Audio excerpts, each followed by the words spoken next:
When Pokemon Brilliant Diamond and Shining Pearl were announced, I was pretty excited. Yes! Yes! Yes! Yes! Pokemon Diamond and Pearl were some of the most important games of my childhood, as it was the first Pokemon game that I truly got to play by myself without any help from my siblings. I started my Pokemon Pearl journey on my birthday in 2007, and I beat the game just a few weeks later, with the most abysmal team that was ever assembled. I mean, honestly, Palkia and Torterra just carried me. It definitely wasn't this level 28 Graveler. When I played these remakes for the first time, I wanted to give myself a challenge. Well, I guess the second time, because technically I already beat Pearl before I played Diamond, but whatever. I wanted a challenge the second time around, so when I played this game the second time, I wanted to do a Nuzlocke. Some of you might be asking, exactly what the hell is a Nuzlocke? There's two very simple rules to follow. Rule number 1, if a Pokemon faints on your team, it's gone forever, you can't use it again. The second and last rule is you can only catch the first Pokemon you encounter in each area. If the Pokemon dies or faints, you can't catch it again. Now that you know the rules, let's head into the Nuzlocke.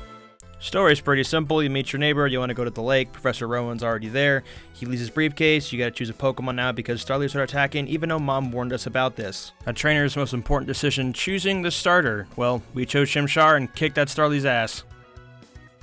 After some tutorial nonsense, we finally got our Pokeballs and the Nuzlocke could begin. Although the problem with doing a Nuzlocke that's not randomized at the beginning of a game is all the Pokemon suck. Starly doesn't obviously suck, but it's just boring. It's the average bird Pokemon, and you're only gonna get like Bidoof, Geodude, Zubat, all these boring mons at the beginning of the game. It's just how it's gonna be. We eventually caught our Starly, named it Burb, and moved on to the next encounter, which is, no surprise, a Bidoof. The Plump Mouse Pokemon, so I'm gonna call him Plump. We continued on to Jubilife City to be verbally abused by Dawn, and then we had our first scare of the lock. Charge Beam. Oh yeah, it boosted speed. Yikes. After Abra, we had one of our most important counters of the entire lock right here. Let's get a Piplup. So anything new here? A Badoo. Now I don't want to spoil too much, but Badoo isn't a special Pokemon, but this thing ends up becoming one of the most reliable mons on our team throughout this playthrough. We also decided to name this little guy Steven, which upon further review is actually a woman. I just realized I named my female Badoo Steven. Not gonna talk about that. We're not gonna talk about it. After defeating our rival, we met another integral part of our team, the team mascot. Boom. Name your next Pokemon Dr. Binkle.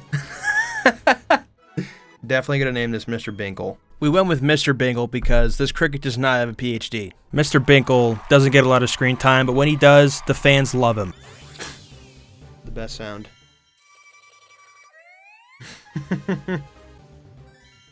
Bang. After 2 evolutions and talking to Rourke in the Oreburgh Gate, it was finally time to challenge the gym. I was a little nervous thinking about this gym because I'm a fire type, but what I think is new in this generation is that Chimchar learns Power Up Punch at like level 14.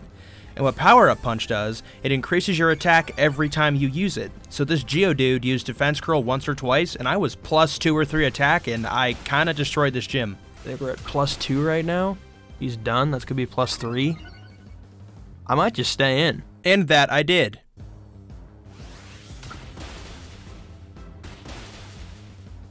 And that, my friends, is how we got our first Sinnoh League badge. After defeating Rourke, we had to go back to Jubilife City and save Professor Rowan from Team Galactic with Dawn. Right here, I brought up a pretty good point about Team Galactic and why you should never join them. And then the worst thing is about these evil teams. They give them the absolute worst Pokemon you could ever use. Like, literally go to a cave, catch every Zubat and Geodude, and they just give them to the grunts, and then they give them a haircut, that's a bowl cut, and then they also cut their hair this weird seafoam green color. Why would you ever join this team? They clearly don't care about you. Before we move on with our objective, I gotta spit some facts real quick, okay? This lady's fine. You trying to tell me she's not? Come on now. This is the finest NPC I've ever seen. Our next objective is to, of course, get our next gym badge in Eterna City. To do that, we have to pass through Floroma Town and its preceding routes, but of course, Team Galactic gets in our way. And no, the police is not dealing with this, but just a 10-year-old. Why? I could not tell you. After defeating the Team Galactic commander, Burb evolved into Staravia, we caught a Shellos and added it to the team, and then we pretty much just had to fight a billion trainers throughout the next route in Eterna Forest, and then help Cheryl through the forest, and finally we got to Eterna City. The only thing left to do in Eterna City was to take on the gym, and I'm gonna be honest, it was an absolute bloodbath. But not for me!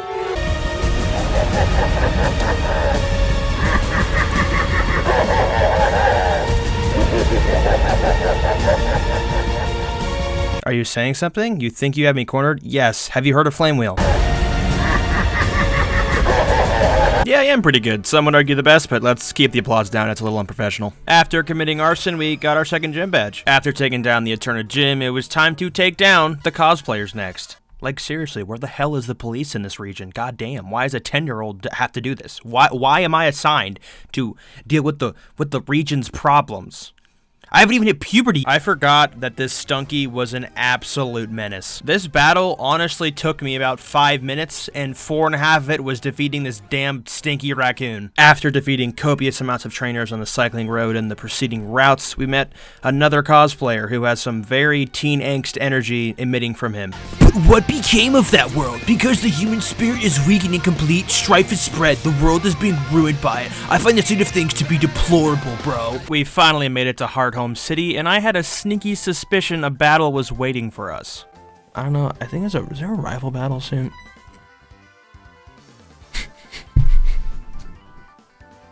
How did I know, bro? How did I know? Luckily for our rival Burger here, he can just go to the Pokemon Church in town and pray to be better because we obliterated him. Alright. Burger. Been defeated. Once this battle with our rival concluded, I was thinking ahead of our next gym battle with Maylene, the fighting type trainer, and I had the perfect Pokemon to catch, which only appeared once a week at Valley Windworks. That Pokemon was Drifloon. Now, there are only 2 reasons I wanted to catch a Drifloon. Number 1, I've never used it before, and number 2, it's a ghost type, and fighting type moves have 0 effect on ghosts, which would be a great advantage for our gym battle coming up. Fortunately enough, we caught Drifloon and things were looking up. Everything was going our way so far in the Nuzlocke, and I couldn't be happier. That was until the following night, when everything changed. It was a cold, rainy night on January 8th, 2022, on Route 215, just outside Veilstone. Our eyes were set on our next goal of getting our next gym badge, but what happened next was unimaginable. One more double battle before we reached our final destination of Veilstone City, but it didn't matter.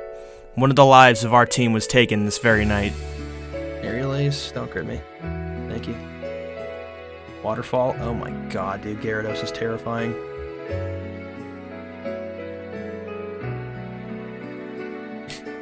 No.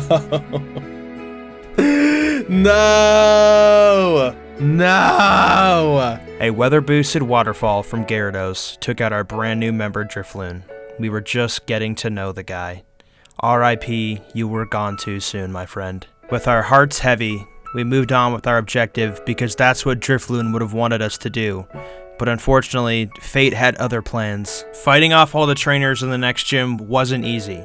But as we took on Maylene, we only had one thing on our minds. Do this to avenge our Drifloon. I unfortunately made a critical error during this gym battle. After using Aerial Ace and almost taking out Machoke, it used Rock Tomb and almost took me out. But I knew I outsped, so I went ahead and clicked Aerial Ace again without realizing that it lowered my speed with its Rock Tomb, thus allowing Machoke to go first the next turn and taking us out. I was reading chat and I didn't even notice, and another Pokemon went down by my hands. We eventually struggled but got through Maylene's last Pokemon, Lucario, and won our 3rd gym badge. But it didn't feel like we won with all this loss around us. Unfortunately, loss is inevitable throughout your life. You're gonna have to go through it, whether it be your friends, your family, or fictional monsters in a video game. It hurts, but the feelings are real. And all you can do is move on and keep moving forward. And that's just what we're gonna have to do.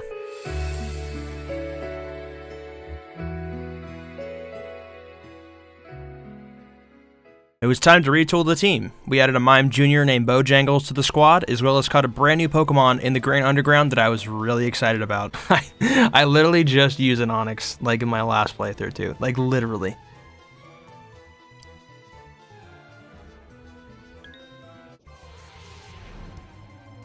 Hello? Giga Drain should not kill this. It's not. It's gonna do like maybe 1/4 of him. Fortunately enough, we caught the Absol, we named her Pandora, and then we moved on to the next gym in Pastoria City. Gresham Wake's gym was kind of a breeze. We ended up teaching Shockwave to Bojangles after she evolved, and then Steven came in and also helped with Giga Drain. Overall, the gym battle was relatively easy. We did struggle with the floats at the end, but nonetheless, a 4th badge obtained. One more stop in the Grand Underground led us to another phenomenal encounter, which was Swinub. The chat decided to name him Deuce. I guess because he looks like a turd. I don't know. We're 4 badges deep. I figured we'd give a quick team recap. We have Hugilion the Infernate, Mr. Binkle the Cricketoon, Steven the Roselia, Pandora the Absol, Bojangles the Mr. Mime, and Deuce, our newly acquired Mamoswine. This team absolutely embarrassed our rival once again. I forgot before the gym you talk to Cynthia's mom and give her an old charm, and then Cyrus shows up and has some more teen angst energy, but I don't really care about it. He's a fraud. Pandora could have theoretically soloed this gym by herself, but I was worried because Gengar and Miss Magius both had Dazzling Gleam, and I didn't want to lose Pandora right after we got her, so we had Fugelion and Steven come in and finish the job for us. 5th badge obtained. Our next stop was Canalave City, which is west of Jubilife City. On Route 218, we caught a Magikarp and named him Floppy, and before we can get anything done in Canalave City, Burger comes back again just to get absolutely embarrassed. This guy has a serious problem. He sucks at raising Pokemon. Before our gym battle with Byron at the Canalave gym, I decided to go take a boat to Iron Island and train some more. In the cave, we found some cosplayer named Aaron, and then at the end, we've battled some Team Galactic grunts, and I found a shiny stone and finally evolved Steven. Things you'll love to see, ladies and gentlemen. Happily bouncing around. Wait, does he Naruto run? Hold up. Wait a minute. No way. He totally does. Look at him Naruto run. Look at this. Okay,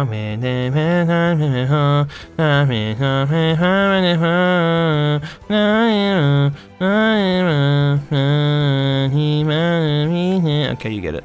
Having Fugilion was great because he was an over-leveled fire-fighting type Pokemon. He absolutely decimated this gym. It wasn't even close. Have a good night. See you later. Give me that badge. You were strong enough to take down my prized team of Pokemon. In recognition of that power, I'll give you this, the Mine Badge. I love Minecraft, dude. Shit bangs. Before we could even breathe outside of the gym, Burger came rushing into us and told us to meet him at Canalave Library for something important, but I wanted to catch a new encounter, so I flew myself to Celestic Town and went into the Grand Underground and found this. That's a Ralts. Oh, that's fuck. We caught Ralts, and someone in my chat suggested the name Dionysus, and it was too powerful not to choose. Dionysus is the god of ecstasy and wine, so take that with what you will. Now back at Canalave City, we meet Professor Rowan, Dawn, and Burger upstairs, and Professor Rowan wants us to go to the 3 lakes of Sinnoh and see if we can find any of the lake guardians. We are rudely interrupted by an explosion, and after we all head outside to see what's going on, a local sailor tells us there is an explosion at Lake Valor. That just so happens to be the lake Professor Rowan wanted me to go research. And, you know, instead of calling the police or anything, he says, I must go. Child endangerment laws do not exist in the Pokemon world. I forgot. I guess we're going. We reach Lake Valor to find all of the water completely gone and destroyed, Magikarps flopping around, and of course it was the cosplayers. After defeating the grunts, I find another commander of Team Galactic, and we beat her ass. I think it's a girl? I honestly don't remember. Or no. Next up is Lake Verity. We check on Dawn and Professor Rowan. Oh wow, who would have thought? They're in trouble. We help them out, we defeat another commander again, and then we have to head to the most annoying lake of them all, which is near Snowpoint City, Lake Acuity. The road to get to Snowpoint City is pretty harsh and annoying. You gotta go through a little bit of Mount Coronet, another snowy route, which is actually refreshing, but then you get thrown into an actual blizzard. And you can barely see anything. It's not fun. So after battling a bunch of skiers and psychopaths that are just standing out here in the snow, we finally made it to Acuity Lakefront, but we can't get it until we beat the gym leader. So, I mean, we have it in Infernape. I bet you know what happens at this point. 7th badge. Ya heard? We finally get to Acuity Lakefront and check up on Burger, and he just got his ass whipped by one of the Commander cosplayers. Long story short, she told us that she's going back to HQ in Veilstone City, so guess where we're going. Once we get to Veilstone City, I decided it's time to change up the drip, so once we do that, we finally head into the HQ. Now, if I was an evil commander, I probably wouldn't tell the one person who's kicked my ass multiple times where I'm headed, because I have an overleveled fire monkey with a lust for blood. So after we stomp on all the grunts, we finally get to the big bad boss Cyrus, and just like his organization, he was underwhelming. Once you defeat Cyrus, he gives you another speech, tells you that we can go save the Lake Guardians that are in the other room, and then he gives us a Master Ball, because why not? We get to the room and we see Saturn, who for some reason wants to smoke and thinks things are going to go different this time. They did not. So somehow Cyrus figured out that with the power of the Lake Guardians, he can create the red chain to summon the legendary Pokemon Dialga and create his new world that he's been talking about in all of his speeches. So now we have to go to Mount Coronet and stop him. A 10-year-old with, yet again, over-level fire monkey with a lust for blood. At the summit of Mount Coronet lies Spear Pillar, where Cyrus is trying to activate his master plan. We try to stop him, but 2 grunts get in our way, and then the 2 commanders also try to get in our way, and Barry joins us for the double battle, and we beat both of them. No surprise. After defeating the commanders, Cyrus almost has what he wants, but the Lake Trio, the Lake Guardians, come back to destroy the red chain that's constraining Dialga, and Cyrus isn't happy, so we decide to battle him, and I bet you can guess what happened. With Team Galactic defeated, there was only one thing left to do, and that was to take on Dialga. Except we didn't really take on Dialga. Well, here's the thing. Yeah, bye. See ya. Nope. It's a Nuzlocke. It'll come back if I want to catch it. Yes, after taking down the cosplayers and dealing with, one of the 3 creators of Sinnoh, it was time to move on to get our next gym badge. So the next gym is in Sunny Shore City, which you couldn't go to earlier in the game due to there being a blackout in town.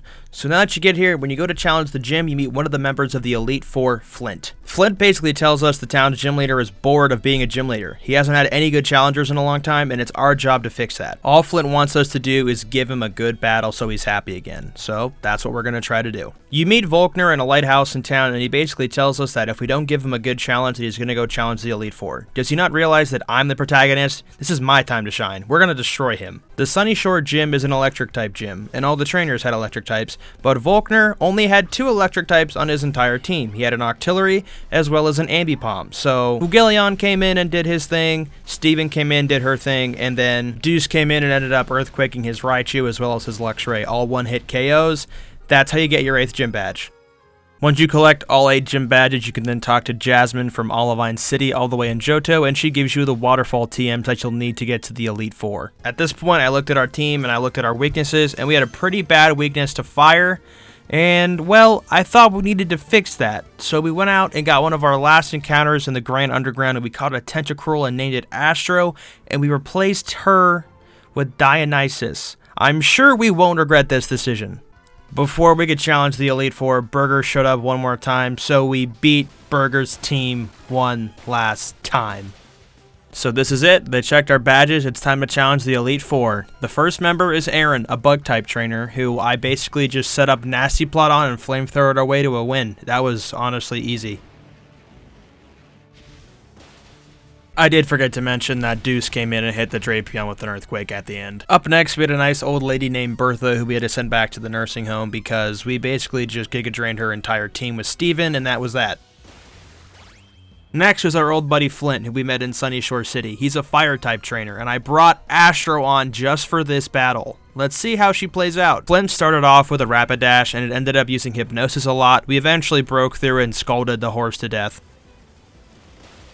Flint, just like his friend Volkner, doesn't have all the same type Pokemon on his team. He has a Baneri, a Steelix, and a Drifblim, who are, yeah, they're not fire types if you didn't know. Fugilion ended up coming out using Flamethrower on the Steelix and then Close Combat on the Lopunny to finish those 2 off. When Drifblim was about to come out, I was debating between using Pandora or Fugilion. I had a Nasty Plot set up on Fugilion, so his special attack was +2, so I let him stay in and finish the job as well. The last Pokemon that Flint had was an Infernape. His Infernape had coverage for every single Pokemon on our team, and it had Focus Sash, so we couldn't one-hit it. This thing was terrifying, and after mulling it over for 10 minutes, I figured out we had to let somebody die. I can't heal. I could heal here. I don't really see a point. Too much Thunder Punch does. It's gonna kill me. Dead. Astro was literally brought on to die. He didn't even, I trained him up just to die. I could keep going for power-up punches on it, because we don't resist it and we're higher leveled. That's something I could do, because it's just going to use Close Combat, probably. That might be the safest play, actually, is to put out my Infernape that's higher leveled, and just keep going for power-up punches, get my attack really high, and kill it. I have to heal. and then I have to go for power-up punches, and honestly, I might have to heal stall Fugelion. That's the only thing I know what to do. That's exactly what we had to do. We had to heal stall until he ran out of close combats, and then we used power-up punch on our own, healed a little bit more, and then eventually took this Infernape out. We only lost one member here, but it hurt a lot. The fourth and final Elite Four member is a Psychic type trainer named Lucian. Now I have Pandora, the Dark type, and Mr. Binkle, the Bug type, to handle his Psychic types.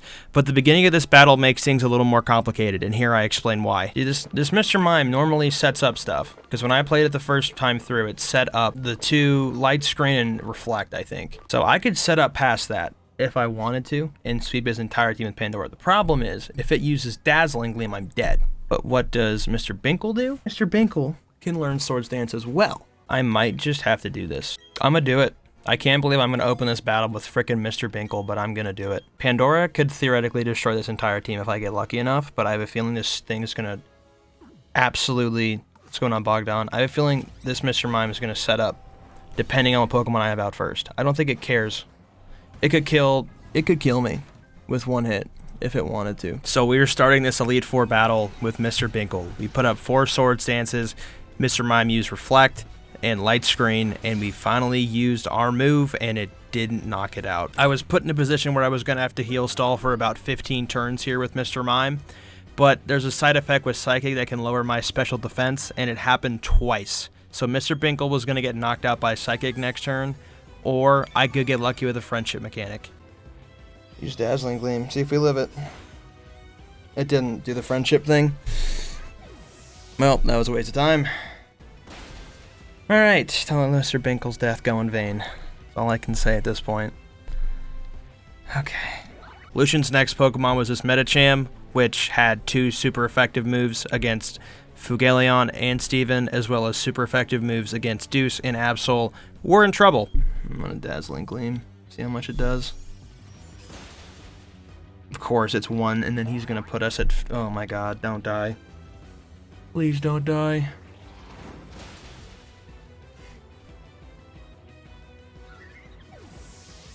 Literally all I got is this. He's gonna heal. If he heals, I might as well Nasty Plot. He didn't heal. He used Zen Headbutt. He literally... This is a mad lad in front of me right here. He used Zen Headbutt.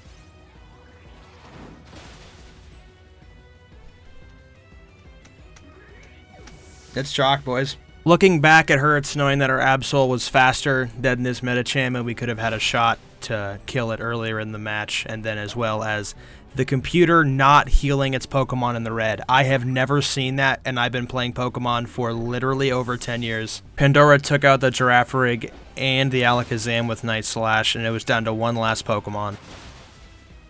Bronzor was Lucian's last Pokemon, which is a very tanky Steel Psychic type. I was hoping that I'd be able to get a critical hit here, as I have a critical hit ability, a critical hit move, and a critical hit item for Pandora. We got the critical hit, and it still wasn't enough to take the Bronzong out. I realistically could have healed, but I wasn't going to live a Gyro Ball from this thing, so we fell short again with Pandora. Deuce came in and finished off the Bronzong with a critical hit Ice Fang.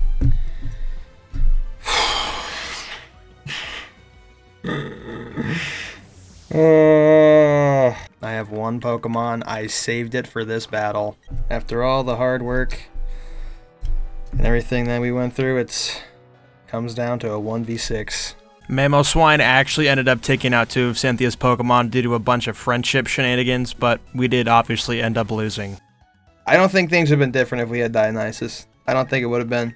I mean, both of you guys carried us throughout the entire fucking lock. I mean, you guys are unbelievable. Unbelievable. Tell you the truth. Just unbelievable.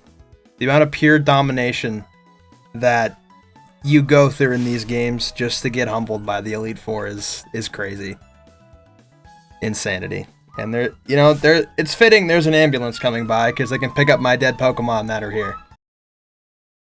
Well, ladies and gentlemen, that is just how the cookie crumbles. Thank you all for being a part of our first Nuzlocke challenge. We streamed this game all throughout January, and we had such a fun time in chat, especially on TikTok and YouTube. We peaked at, I think, 183 viewers on TikTok at one point, which is absolutely wild. This is the first time I've ever done any Pokemon content, and for it to do that well at a certain point, I'm just really grateful. So thank you again for being here. It was a really fun time. To my friends that actually were here watching the stream as well, you're the best. And for the ones that don't even know what Pokemon is and we're hanging out, you guys being here means more to me than you realize, so thank you again. As for what's on the horizon Pokemon-wise, Legends Arceus comes out tomorrow, so I'm definitely going to be streaming that tomorrow at noon EST, and we're definitely going to beat this game again. We're going to come back and revisit Pokemon Brilliant Diamond and Shining Pearl and Nuzlocke and beat it. So yet again, this project was a big success in my eyes. Thank you so much. I'll see you guys tomorrow. My name's Griff, and I'm out.